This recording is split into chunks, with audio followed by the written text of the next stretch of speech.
En las últimas horas se armó un bardo, se armó un bochinche. ¿Y qué fue lo que pasó? Agustín Laje, en su cuenta de Twitter, critica al Papa. Bueno, esto me parece que no es de asombrarnos, ¿no? O sea, tanto Agustín como un grupo más de personas, por lo general critican al Papa, pero no creo que sea porque sean antipapas ni nada por el estilo, sino más bien porque consideran de que hay acciones y cosas que dice el Papa Francisco que deben ser criticadas. Ahora, el video de hoy, en el video de hoy lo que pretendo mostrar es muchas veces los extremos a los que llegamos, ¿no? No quiero defender a Agustín Laje, ni tampoco quiero defender al catolicismo. Lo que sí me parece es que a la hora de tomar una postura al respecto de todo esto que está pasando en redes sociales, tenemos que mantener un sano equilibrio.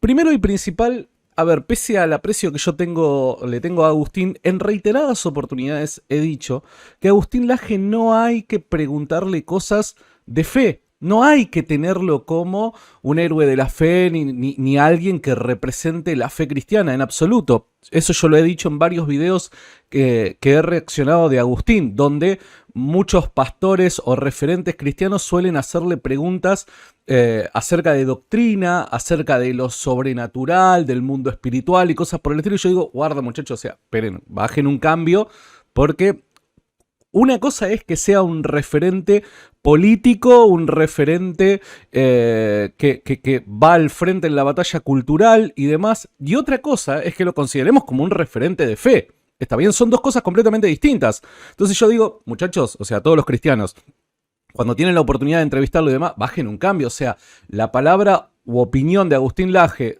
en referencia a la fe cristiana, a la doctrina cristiana, tiene que ser tomado como de quien viene, de Agustín Laje, una persona que él mismo dice no haber tenido una formación muy rigurosa en cuanto a temas de fe. ¿Está bien? Pese a que yo no creo que sea así, pese a que yo creo que tiene una, podríamos decir en la media, una buena formación, él mismo dijo, muchachos, o sea, bajen un cambio, yo soy una persona que no tengo mucha formación y demás, entonces tienen que bajar un cambio, muchachos. O sea, nada. Primero quiero decir eso. Agustín Laje no es un referente de la fe.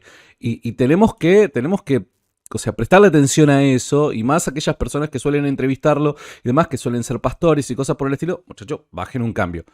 Pero por otro lado, de la otra punta, nos encontramos con personas que salieron a rasgarse las vestiduras porque Agustín Laje se metió con el Papa. Y acá es en donde yo digo, bueno, pará, pese a que entiendo de que hay gente que en el otro extremo lo tiene Agustín Laje como si fuese Santo Tomás de Aquino en cuestiones de fe, entiendo que también está el otro extremo donde dice, no, pará, no te podés meter con el Papa. ¿Cómo es eso? ¿Quién es el que dice que no se puede uno meter con el Papa? Y meter con el Papa me refiero a hacer una crítica respecto a una determinada acción que al menos un grupo de personas consideran que es repudiable. Vamos a decirlo de esa manera. ¿Por qué digo lo que digo? Bueno, mira, si ustedes me permiten, bueno, este es el tweet de Agustín Laje, ¿no? El que armó todo el revuelo. El Papa va a Canadá a pedir perdón y a arrodillarse al establishment de Trudeau. Pero guarda absoluto silencio sobre la violenta persecución que sufren hoy los católicos en Nicaragua. Amigo del globalismo, amigo de dictaduras, basta de encubrimientos y mentiras. Eso es lo que es. Y se pudrió todo en las redes sociales, ustedes mismos pueden leer. Los comentarios de la gente están todos enfariseados, por así llamarlo, ¿no? Enloquecido porque Agustín Laje criticó al Papa. Y pese a que el Papa en varias oportunidades ha dicho de que está bien que lo critiquen, me gustaría ir a páginas católicas para que nosotros podamos entender, al menos desde este lado, que somos personas que no entendemos muy bien el catolicismo, podamos entender realmente qué es lo que el catolicismo afirma acerca del Papa, qué es lo que por cuestiones de fe no se puede negar y qué es lo que sí se puede hacer. ¿Está bien? Porque si no, también hay gente que se vuelve más papista que el Papa. Y hay gente que lo tiene a Agustín Laje, ¿no? Como si fuese un gran referente en cuestiones de fe y demás. Y digo, no, muchachos, o sea, los dos extremos, tanto los ultradefensores de Agustín Laje en estos temas, como aquellos que no quieren que ni siquiera se lo señale al Papa, me parece que tienen que volver al equilibrio, ¿está bien? Esta página es una página católica, catholic.net, y fíjense en algo que es súper interesante. Por dar un ejemplo, bueno, vamos a arrancar por acá. Dice, repitámoslo con la iglesia, dice, bueno, hablando de la infalibilidad, ¿no? La infalibilidad del Papa, la doctrina de la infalibilidad del Papa. ¿Qué es entonces la infalibilidad papal? Dice esta página, en 1870 el Concilio Vaticano I, reunión de obispos, teólogos, etcétera, declaró el dogma de la infalibilidad papal con las siguientes palabras. El romano pontífice, cuando habla ex cátedra, con autoridad, esto es, cuando en el ejercicio de su oficio de pastor y maestro de todos los cristianos, en virtud de su suprema autoridad apostólica, define una doctrina de fe o costumbres como que debe ser sostenida por toda la iglesia. Posee por la asistencia divina que le fue prometida al bienaventurado Pedro aquella infalibilidad de la que el divino Redentor quiso que gozara su iglesia en la definición de la doctrina de fe y costumbres. Por eso dichas definiciones del romano pontífice son en sí mismas y no por el consentimiento de la iglesia irreformables. Entonces, en definitiva, acá lo importante es de lo que se menciona en este breve extracto del artículo, que reitero, lo voy a dejar a los enlaces en la descripción del video para que puedan chequearlo. Dice que es, o sea, la infalibilidad aplica en el Papa únicamente cuando en el ejercicio de su oficio de pastor y maestro de todos los cristianos, en virtud de su suprema autoridad apostólica, define una doctrina de fe o costumbres como que debe ser sostenida por toda la iglesia. Ahí es cuando el Papa es infalible. Es ahí cuando el Papa es infalible. Ahí es cuando, según la doctrina católica, el Papa no se equivoca. ¿Está bien? Y acá es en donde vemos, bueno, el Papa debe hablar como maestro supremo. Bueno, es simplemente para ver qué condiciones, dice, estas son 3 condiciones que deben reunirse para que una definición pontificia sea ex cátedra. O sea, para que algo sea tomado como ex cátedra, tiene que cumplir con estos requisitos. Entonces, por dar un ejemplo, de estos requisitos no los vemos en un reportaje en un avión. ¿Se entiende? Entonces dice, bueno, primero, el Papa debe hablar como pastor y maestro supremo de todos los fieles que confirma en la fe a sus hermanos. El Papa proclama por un acto definitivo de doctrina, cuando el Papa claramente expresa que la doctrina es definitiva y no puede cambiar. El Papa habla en cuestiones de fe y moral, por lo tanto no es infalible si habla de ciencia, política, economía, deportes o lo rico que está el repollo, dice. Es fantástico este último punto. Entonces, el Papa únicamente es, según la doctrina católica, infalible cuando cumple estos requisitos, su declaración. Cuando está hablando formalmente para toda la iglesia en representación de la iglesia. Únicamente ahí. Entonces, en lo demás, evidentemente el Papa se puede equivocar.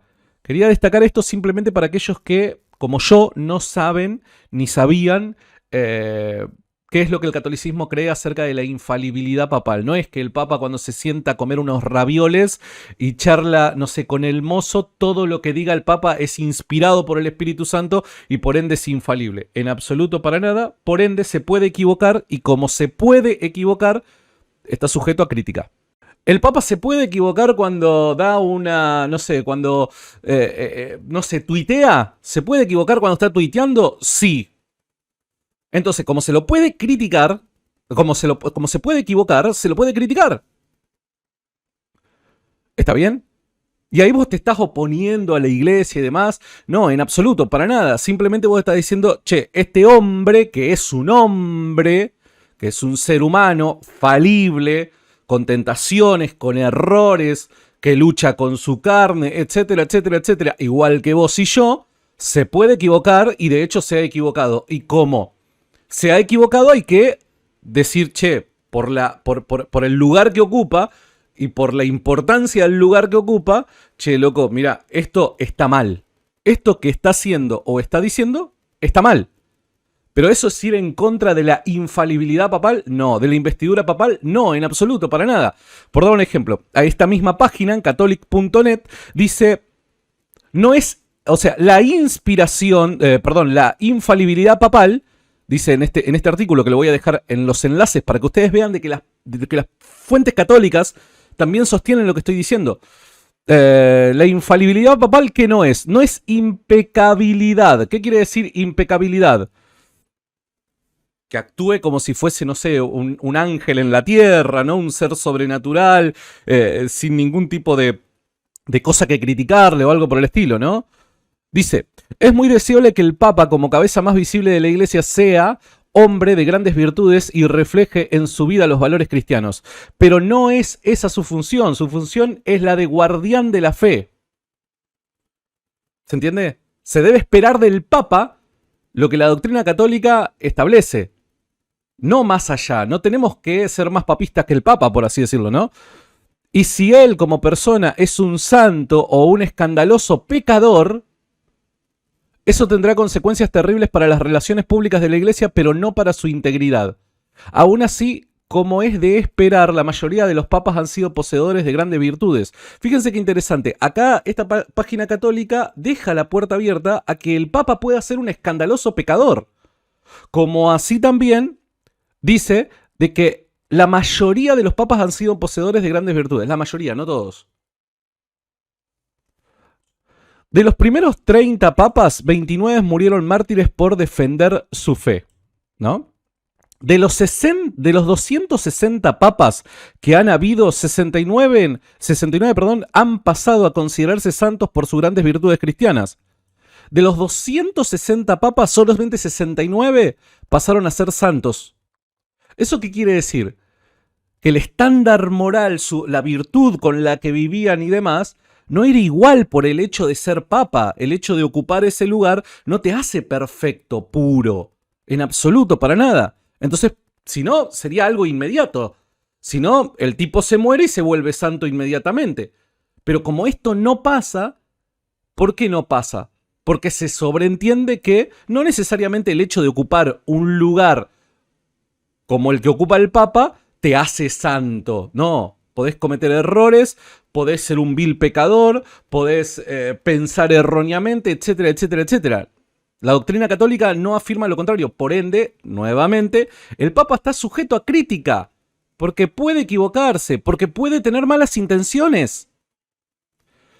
Solo 6 de ellos han sido de una vida depravada. 6 de 260. Fíjense qué interesante que es lo que dice esta página católica. Pese a que, obviamente, de esto ser cierto, yo no tengo cómo chequear, o sea, no conozco la vida de cada papa, evidentemente no conozco ni siquiera la vida de un puñado de papas, pero fíjense qué interesante que una página católica advierta que de los 260 papas que hubieron, 6 han tenido una vida depravada. 6. O sea, reconoce que una persona por ser papa no es necesariamente infalible en todo lo que piensa, crea, diga, afirme, etc. No, sino que puede ser un vil pecador. ¿Está bien? Ahora, después podríamos seguir discutiendo, ¿no? El tema de si causó un antes y un después estos 6 papas en cuanto a doctrina.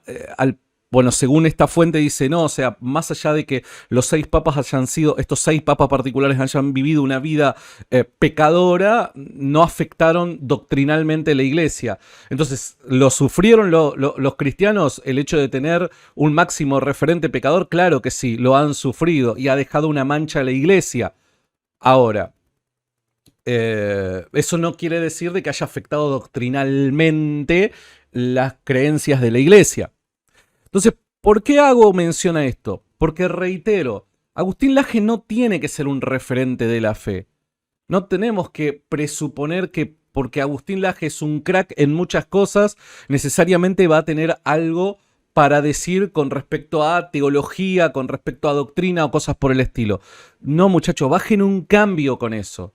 Uno tiene que admirar a personas dependiendo de el área donde se destaque la persona. porque Richard Dawkins sea un terrible biólogo, no vamos a pensar de que necesariamente puede hacer afirmaciones contundentes en cuanto a la filosofía. ¿Se entiende? No se debe esperar tal cosa. Entonces, a esos que son terribles defensores de Agustín Laje y se vuelven hasta irracionales, decir, pará, bajá. O sea, si sos cristiano al menos, bajá un cambio, amigo. Bajá. Es crack, lo reconocemos, lo apreciamos. Yo en reiteradas oportunidades he dicho, sí, le tengo un gran aprecio. Ahora, eso no me lleva a decir, che, loco, Agustín Laje me planteó en la doctrina y la verdad es que voy a... Si tiene sentido, sí, pero no tengo por qué tenerlo como referente en cuanto a la fe. Ahora, por el otro lado están los cristianos católicos que, porque vos criticás en algo al Papa, yo para mí, la verdad, tengo que ser honesto, el Papa es terriblemente ambiguo en tiempos donde no se puede permitir la ambigüedad, en tiempos donde el catolicismo corre gran peligro, ni hablar de todo el cristianismo, ¿no? Pero particularmente como estamos hablando del Papa, digo el catolicismo. El catolicismo corre un gran peligro junto a toda la cristiandad. No puede ser que haya un papa ambiguo. No puede ser que haya un papa permisivo con ciertas cosas. La verdad es que no lo concibo. Ahora, soy alguien para decir... Y no soy nadie para decir nada. Simplemente digo, che, me parece que esto está mal. Esto es erróneo. ¿Por qué? Porque la doctrina histórica cristiana afirma todo lo contrario. ¿Lo puedo criticar al Papa? Claro que sí. ¿Necesito ser alguien para criticar al Papa? No. Porque la crítica tiene que fundamentarse en la verdad.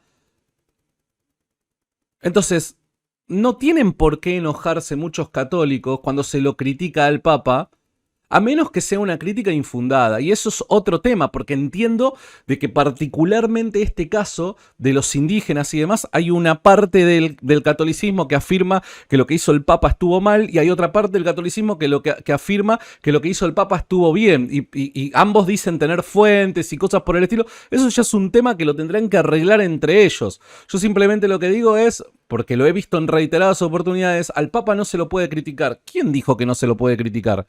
Siempre y cuando, reitero, sea una crítica evidente, fundamentada en la verdad, que sea algo que se señale, que sea visible, identificable. Si el Papa dice, por dar un ejemplo, vamos a legalizar, o está bien que hayan uniones de personas del mismo sexo y la Iglesia debe bendecirlo, ¿cómo no se lo va a criticar al Papa? Obviamente que se lo va a criticar. Porque va en contra de la fe cristiana y particularmente de la fe católica dicha afirmación. Y pese a que dicha afirmación, según el contexto en el que se diga, no tiene peso doctrinal, hay que criticarlo. ¿Por qué hay que criticarlo? Porque es el máximo representante de la fe católica. Entonces, por supuesto, se requiere clarificar el tema. Simplemente quería traer esto a colación porque me parece que hay veces que si no se mira correctamente se pierde el equilibrio por el afán de defender la verdad. Esto es algo en lo que yo he caído también un montón de veces y creo que los seres humanos tendemos a caer en este error. Por el afán de defender la verdad es como que nos vamos a un extremo, ¿no? Y no somos capaces de mantener el equilibrio, ¿no? Entonces, como muchos católicos consideran de que la Iglesia Católica está siendo atacada, de que el Papa está siendo atacado injustamente, cualquier cosa que se diga al Papa o se lo critique al Papa, no se puede criticar y te salen y te matan. Y no, pero pará, una cosa es la crítica infundada y otra cosa es la crítica fundamentada. Por otro lado, creo de que el fanatismo también, que se convierte en fanatismo, ¿no? Todo lo que está pasando, ¿no? Esta lucha ideológica que hay en Occidente y demás, lleva a poner a personas como Agustín Laje en un lugar que no debería ser puesto. Reitero, le tengo un gran aprecio. Reitero, para mí es un referente en la batalla cultural. Creo que en español es el referente en la batalla cultural. Ahora, eso a mí no me tiene que llevar a pensar de que es un referente en todas las áreas del pensamiento y particularmente de la fe, en absoluto, para nada. Tenemos que ser equilibrados, chicos, tenemos que guardar el equilibrio porque si no esto se vuelve fanatismo y el fanatismo es irracional. Es como cuando emito una crítica a Milei Y esto va dirigido para los seguidores de Milei cristianos. A los cristianos nada más les hablo, a los demás no me importa. A los cristianos. Digo algo que no considero que sea correcto con respecto a lo que Milei dice acerca de la fe cristiana, o de Dios, o de la Biblia, y la respuesta que recibo es Milei presidente 2023. Y vos decís, amigo, si sos cristiano, o sea, te volviste un fanático. O sea, el fanatismo te ha cegado. Personas que responden de esa manera, ahí vos ya te das cuenta que la conversación no puede continuar. Eso era lo que tenía para decir de este lío que se armó en redes sociales entre Agustín Laje y el Papa, podríamos decir, aunque el Papa no sé si debe estar enterado. Abrazo.